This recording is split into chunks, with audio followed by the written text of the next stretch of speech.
Баршаңызға сәлем достар. Бүгін сіздермен мен Айгерім өзімнің арнамда миндальды сүт дайындайтын боламыз. Бұл сүттің пайдасы өте зор десем де болады. Минералдар мен дәрумендерге өте бай құрамы.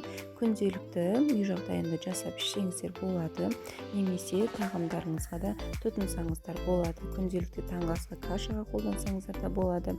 Сүттің орнына барлық тағамдарға пайдалана беретін боласыздар.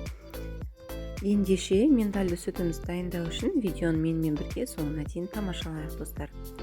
Ең алдымен 100 грамм миндалімізді алып, қайнаған ыстық суымызға салып қойдық. Қабығынан ашылу үшін.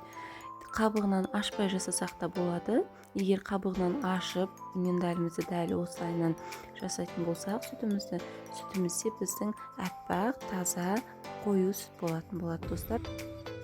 Сіздердің сүттеріңіздің қоюлығы сіздердің мынау салған миндальдарыңыздың граммына байланысты достар. Егер де миндальдарыңыздан көптеу салатын болсаңыздар, сүттеріңіз де қою болып шығатын болады. Менде мына жерде 100 грамм миндальды мен осылайынан жуып, тазалап, қабығынан ашып алып жатырмын. Егер сіздерге қоюлау сүт керек болатын болса, 200-300 граммдай миндаль сала берсеңіздер болады сүттеріңізге. Бұл миндальдың ешқандай да артықшылығы жоқ, пайдасы өте мол, ешқандай зияны жоқ ағзамызға.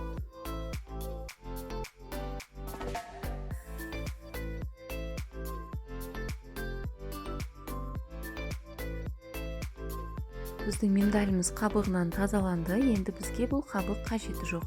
Ал тазаланып алған миндалімізді тағы да бір рет салқын суымызға шайып алатын боламыз тазалық үшін.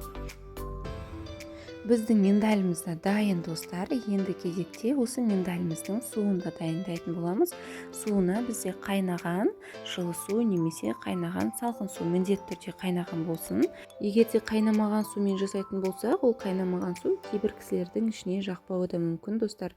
Сол себептен де сүтіміздің суын дәл осылайынан қайнатып, суытып барып қолданғандарыңыз дұрыс болады.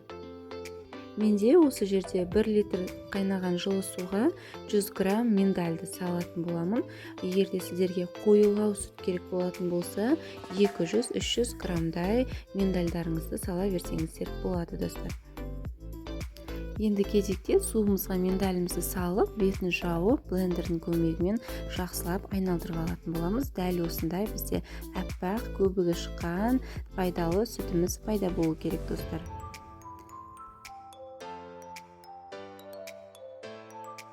Кем дегенде 5 минуттай айналдырсаңыздар болады. Менің сүтім дайын болды. Пенкасының өзін қараңыздар, көпіршіп тұр. Иесі деген өте керемет, хош иісті және де өте тәтті, пайдалы сүт болды достар.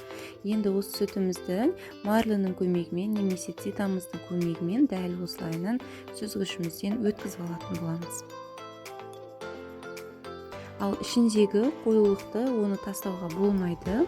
Ол да бізге керек. Дәл осылай ситамыздан сығып алғаннан кейін ұнтақталған миндалімізді де қажеттеріңізге жаратсаңыздар болады. Дәл осылайынан сүзіп сығып алғаннан кейін кокос майын қосып құрт жасап алсаңыздар болады достар. Егер кокос майы жоқ болатын болса, кез келген үй жағдайында сырники жасап қойсаңыздар да болады. Бірақтан да тастауға мүлдем болмайды достар. Немесе дәл өзін құрғақтай кептіріп миндальды ұн ретінде де сақтап қойсаңыздар болады достар.